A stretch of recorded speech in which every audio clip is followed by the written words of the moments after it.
अस्सलाम वालेकुम student, my name is Ishan Ahmed. अपने चैनल कॉन्सेप्चुअल फिजिक्स में अपने वीडियो के सेकंड पार्ट की तरफ मूव करेंगे।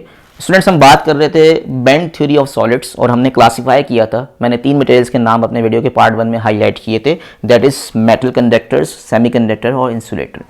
ठीक है स्टूडेंट, एक रीज़न हमारे पास ये बनता है बहुत से स्टूडेंट्स, क्योंकि हम लोअर क्लासेस सुनते हुए आ रहे हैं, पढ़ते हुए आ रहे हैं और देखते आ रहे हैं कि भाई हमारे पास, हमें पता है कि भाई किसी मेटल से, यानी हमारे पास जो मेटल्स हैं, मिसाल के तौर पर कॉपर हो गया, एल्युमिनियम हो गया, ब्रास हो गया, इसमें से करंट पास होता है। तो स्टूडेंट्स ये क्वेश्चन पूछते हैं कि सर लोहे से या किसी कॉपर से या किसी मेटालिक रॉड से करंट पास क्यों होता है, जबकि प्लास्टिक या लकड़ी से करंट पास नहीं होता।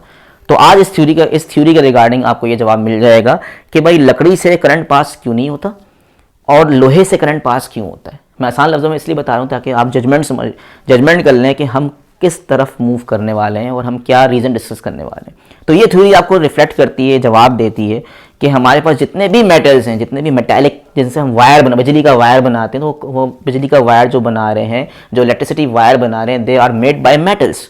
इसलिए मैंने कहा मेटल को कंडक्टर्स कह सकते हैं। हर वो मटेरियल जिसको आप कंडक्टर कह रहे हैं वो अमाउंट ऑफ करंट क्या करेगा, पास करेगा। ठीक है, और हर वो मटेरियल जो कि करंट को परमिट नहीं करता, कंडक्शन शो नहीं करता, नॉन कंडक्टिव मटेरियल्स भी कह सकते हैं, इनको हम इंसुलेटर का नाम देते हैं। ये चीज़ आप पढ़ते हुए आ रहे हैं। ठीक है, मेटल और इंसुलेटर के दरमियानी प्रॉपर्टीज रखने वाला एक और मटेरियल है जो कि हमें हाईलाइट करना है अपने नेक्स्ट लेक्चर्स की तरफ। इंशाल्लाह जब मूव करेंगे तो हम बात करेंगे असल में सेमीकंडक्टर। तो सेमीकंडक्टर को हमें डिटेल में पढ़ना है। ठीक है, तो बट सेमीकंडक्टर को पढ़ने से पहले हमें ये क्रिस्टल क्लियर कॉन्सेप्ट होना चाहिए कि सेमीकंडक्टर के बिहाफ पर मेटल्स और इंसुलेटर को हम किस तरह डिफरेंशिएट कर रहे हैं, ठीक है, या किस तरह क्लासीफाई कर रहे हैं। ठीक है, तो इस डायग्राम को समझते हैं और डायग्राम को समझने के बाद हम मजीद आगे बात करेंगे। डायग्राम को बनाते हुए हमें इस चीज़ का ख्याल करना है कि हमारे पास कुछ ब्लॉक्स डायग्राम्स बनी हुई हैं जो इस थ्योरी को अंडरस्टैंडिंग करने के लिए रिक्वायर है। वो हमारे पास क्या है कि हमारे पास ये, मैंने एक एरो हेड बनाया, ऊपर की तरफ बना रहा हूँ, मतलब ग्रेजुअली जैसे जैसे ऊपर जाएंगे आपका इलेक्ट्रॉन एनर्जी बढ़ता रहेगा। नहीं, इलेक्ट्रॉन एक खास एनर्जी लेके, जैसे मैंने बताया था वीडियो के पार्ट में कि हर लेवल पर इलेक्ट्रॉन एक खास एनर्जी लेके बैठा हुआ है। अगर बाहर से कोई एनर्जी वो एब्जॉर्ब करेगा तो इलेक्ट्रॉन में एक्साइट का मतलब होता है इलेक्ट्रॉन जंप लगा के ऊपर लेवल पे जा सकता है। तो एक लोअर लेवल होता है, एक हायर लेवल होता है। इलेक्ट्रॉन अगर एनर्जी गेन करेगा तो इलेक्ट्रॉन लोअर से हाई एनर्जी पर जा सकता की कंडीशन लगाइए। इट मीन्स दैट कि इलेक्ट्रॉन में एब्जॉर्ब सम एनर्जी और कुछ अलाउड लेवल्स होते हैं, इतनी एनर्जी मिल जाए, जितनी एनर्जी का गैप बीच में आ रहा है उतनी एनर्जी लेकर इलेक्ट्रॉन ऊपर जा सकता है। अगर उतनी एनर्जी ना मिले तो इलेक्ट्रॉन क्या है, नहीं जाएगा। इसके लिए कुछ सिलेक्शन रूल्स होते हैं जो हम बोहर एटॉमिक मॉडल में पढ़ाते हुए बताते हैं। सिलेक्शन रूल का मतलब यही होता है कि इलेक्ट्रॉन अलाउड लेवल्स पे जाएगा, जितनी एनर्जी उसको चाहिए उतनी ठीक कैलकुलेटेड एनर्जी मिलेगी bye there selection energy, bye there selection rule. जितनी एनर्जी चाहिए ना उससे कम ना उससे ज़्यादा। तो ये हमारे पास एक्यूरेट अगर वो एनर्जी एब्जॉर्ब कर लेता है तो इलेक्ट्रॉन क्या है, एक लोअर स्टेट से हायर स्टेट में पहुंच जाएगा। ठीक है, तो ये लोअर स्टेट और हायर स्टेट की जब मैं बात कर रहा हूं तो इसको बैंड थ्योरी हाईलाइट करती है। कैसे? तमाम मटेरियल्स के अंदर कुछ लोअर लेवल्स होते हैं जहां एक लोएस्ट एनर्जी में इलेक्ट्रॉन बैठा हुआ है, एनर्जी लेके बैठा हुआ है। अगर मैं बात करता हूं मेटल और इंसुलेटर को पहले डिफरेंशिएट करता हूं तो रिगार्डिंग दिस थ्योरी हमारे पास क्या है, मेटल और कंडक्टर में हमने एक ब्लॉक डायग्राम बनाई। अब ये डायग्राम जब आप बनाएंगे थोड़ा सा आप प्रैक्टिस कर लें कि बनाने का तरीकाकार क्या है। ठीक है, तो मैं इसको इस तरह शो करूंगा कि ये हमारे पास एक वैलेंस बैंड है। ठीक है, वैलेंस बैंड पे आप ये देखें कि हमारे पास इस जगह पर बहुत सारे इलेक्ट्रॉन्स मौजूद हैं। ये मैंने जो स्पॉट्स बना रहा हूं that shows the number of electrons in sitting in the valence band. Okay, फिर वैलेंस बैंड के ठीक ऊपर एक कंडक्शन बैंड होता है। कंडक्शन के नाम से ही आ रहा है कि अगर कोई इलेक्ट्रॉन यहां मिल गया, इस जगह कोई इलेक्ट्रॉन पहुंच गया, भले वो एक इलेक्ट्रॉन ही क्यों ना पहुंच गया हो, तो इसका मतलब उस मटेरियल से करंट पास हो सकता है। अगर आप उसको पोटेंशियल डिफरेंस दें, यानी बैटरी लगाएं, तो इलेक्ट्रॉन एक खास ड्रिफ्ट वेलोसिटी से मूव करेगा। आपको पता है ना, बैटरी लगाने से पोटेंशियल डिफरेंस क्रिएट होता है और वायर के थ्रू इलेक्ट्रॉन्स तो होते हैं और वो करंट पास हो। इसका मतलब ये कि यहाँ पर इलेक्ट्रॉन होने चाहिए। तो मैंने अभी यहाँ पर ये स्टेट एम्प्टी दिखा दी। ये स्टेट मैंने एम्प्टी क्यों दिखा दी, ठीक है, ये हम बात करेंगे, इसको थोड़ा सा हाईलाइट करेंगे। तो मेटल्स के अंदर क्या है, यहाँ इलेक्ट्रॉन मौजूद हैं। ठीक है, किसी वायर से या बिजली के वायर से करंट इसलिए पास होता है कि रूम टेम्परेचर पर पहले से ही इलेक्ट्रॉन यहाँ जंप लगा के यहाँ पहुँच चुके होते हैं। इलेक्ट्रॉन अगर यहाँ पहुँच जाएंगे, एक दो भी पहुँच जाएंगे, तो वो वायर क्या है, करंट के अमाउंट देगा, या उसमें से कंडक्शन, इलेक्ट्रॉन का फ्लो पॉसिबल है, इलेक्ट्रॉन का फ्लो मिल जाएगा तो उस बॉडी से करंट मिल जाएगा। तो हम कंडक्टर्स के लिए नॉर्मली बात करते हैं कि eight a room temperature electrons flow करते हैं, क्योंकि कंडक्शन बैंड में इलेक्ट्रॉन्स एग्जिस्ट करते हैं।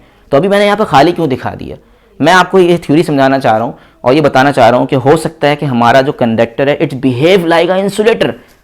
तो कंडक्टर इंसुलेटर की तरह कब बिहेव करेगा, मतलब कोई करंट पास नहीं करेगा। इट मीन्स दैट मैं ये कह सकता हूँ कि कंडक्शन बैंड में कोई इलेक्ट्रॉन मौजूद नहीं है। तो ये कैसे डिस्क्राइब करें, हर वायर से हमेशा करंट पास होता है, क्योंकि रूम टेम्परेचर पे हम बात करते हैं तो इलेक्ट्रॉन्स क्या है, बैटरी लगाई, करंट पास हो गया। तो मेटल्स को डिस्क्राइब करने के लिए बैंड थ्योरी ये कहती है कि एक रेफरेंस लाइन ड्रॉ करते हैं।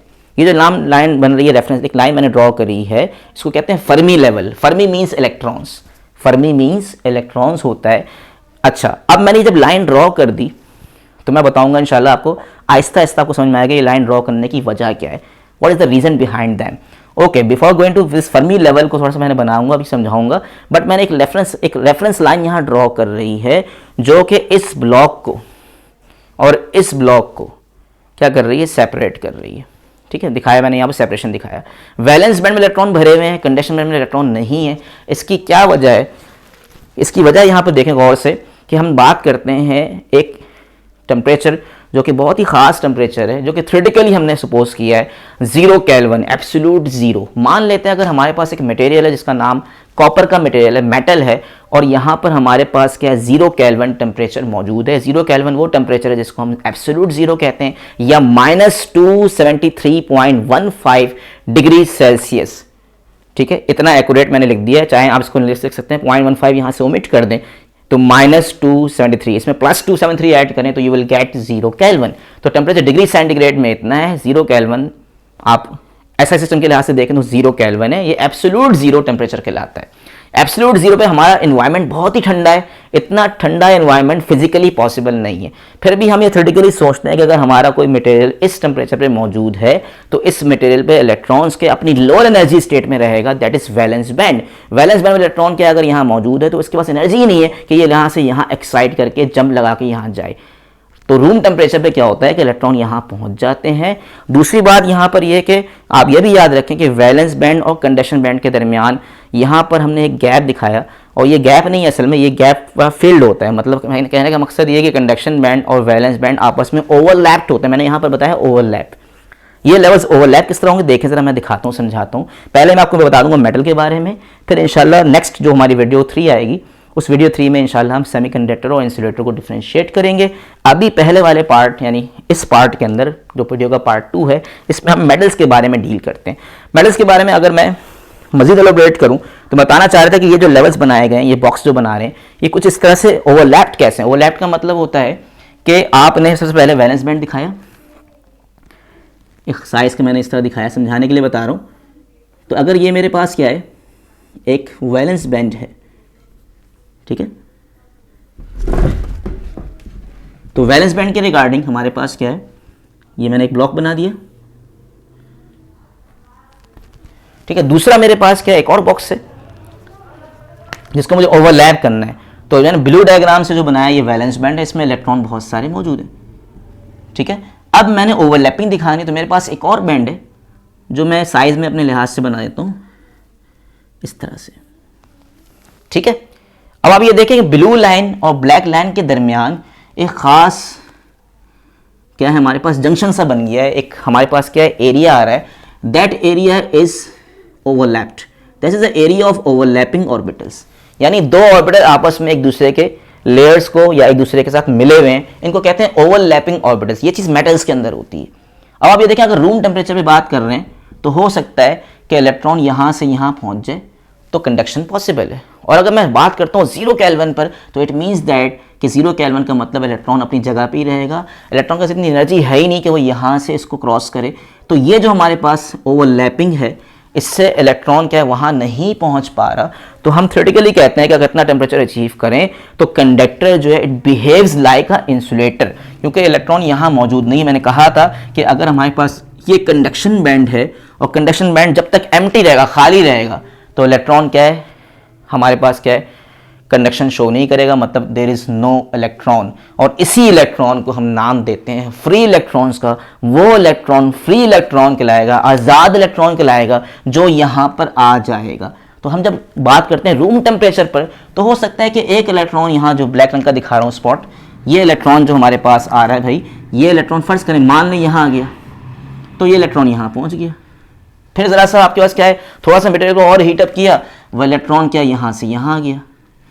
अब आप इसको बैटरी लगाएं यहाँ पर, इस मटेरियल से एक प्लस और एक माइनस बैटरी लगा दें, तो मे बी पॉसिबल कि ये इलेक्ट्रॉन फ्री इलेक्ट्रॉन है, बड़े आराम से मूव कर सकता है, बड़े मज़े से मूव करेगा, इलेक्ट्रॉन फ्लो करेगा। तो हम कहते हैं बिजली के वायर से करंट क्यों फ्लो करता है, एट अ रूम टेम्परेचर होता है वो। तो और बहुत सारी, ये तो मैं 2-3 दिखा रहा हूँ, बिलियन एंड ट्रिलियंस इलेक्ट्रॉन्स जो हैं वो यहाँ से यहाँ हायर स्टेट में चले जाते हैं, उनको ज़रा सी एनर्जी मिलती है, लेवल्स बहुत मिले हुए हैं, लेवल्स हैं, तो इलेक्ट्रॉन यहाँ से यहाँ पहुँच जाएगा और कंडक्शन पॉसिबल है। बट 0 केल्विन पे ये इलेक्ट्रॉन, इतनी एनर्जी इसके पास होती ही नहीं है, क्योंकि 0 केल्विन एब्सोल्यूट 0 वो टेम्परेचर है जहाँ पर हम डिफाइन करते हैं molecular motions are cease, electron have 0 energy. जब इलेक्ट्रॉन मूव ही नहीं कर रहा, अपनी जगह से हिल ही नहीं रहा, तो वहाँ कैसे जाएगा, कैसे कंट्रीब्यूट करेगा। That's why metals are the good conductor of electricity and heat, क्योंकि हर वक्त एट अ रूम टेम्परेचर, हम रिलेटिव में बात कर रहे हैं, तो इलेक्ट्रॉन्स यहाँ होते हैं, और बैटरी का पोटेंशियल डिफरेंस यानी बैटरी लगाते ही उस वायर के थ्रू हमें करंट मिलता है। तो ये मैंने आपको डिटेल में बता दिया कि मेटल से करंट क्यों पास होता है और इसकी वजूहात क्या है regarding band theory of, by the help of band theory of solids. तो ये हमने मेटल को डील कर लिया। नेक्स्ट वीडियो की तरफ मूव करेंगे और देखेंगे कि सेमीकंडक्टर और इंसुलेटर को कैसे डिफ्रेंशिएट करते हैं, फिर इनको एट ऑल समरी डिस्कस कर लेंगे कि इन तीनों को कैसे आप एट और डिफ्रेंशिएट करेंगे। ठीक है, यहाँ तक वीडियो को हम अपना एंड करते हैं और नेक्स्ट वीडियो की तरफ पार्ट 3 पे इंशाल्लाह मूव करेंगे, सेमीकंडक्टर्स और इंसुलेटर के बारे में हाईलाइट करेंगे और इस थ्योरी को कंप्लीट करेंगे। ठीक है, thank you very much and अल्लाह हाफिज़, टेक केयर।